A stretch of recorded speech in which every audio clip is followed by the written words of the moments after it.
So, minsan ito lang pinakaulit. Yung nangyari dyan sa barangay, ewan ko. Sila lang kausapin nyo. Bakit? Hmm? Yung trabaho ko dyan, job order, 200 pesos a day, 8 hours yun.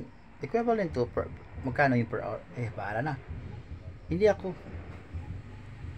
Una, sinabi ng mama ko, yung Sharia, ilahat din ako. Humingi ako ng trabaho. Yun yung humingi ako. First week, pagkatapos ng meeting nila dyan sa barangay, automatic niusap kami. Humingi na ako ng trabaho, yun yung job order, ganyan, following this, ganyan. So, ano nangyayari?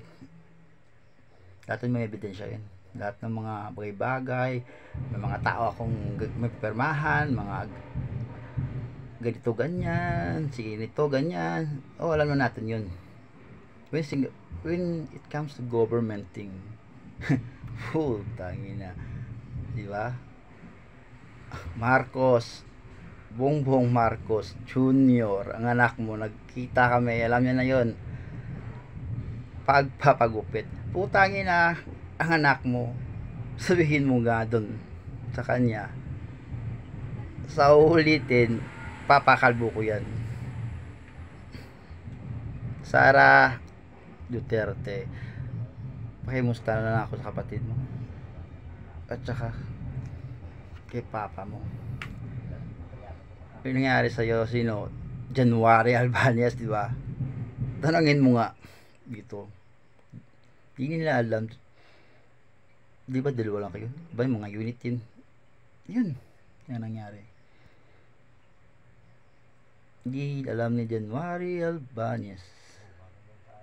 Ano nga apelyido ngayon? Bahala na.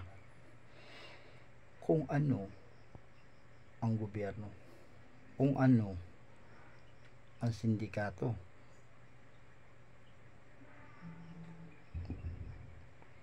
sa mundong ito, talino,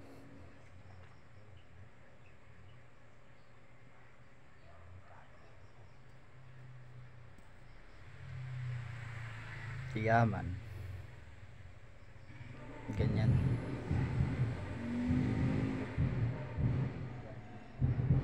Pinaka-importante,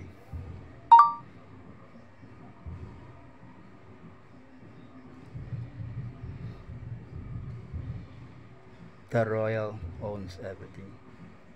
King Charles III, you know what I mean. It's me.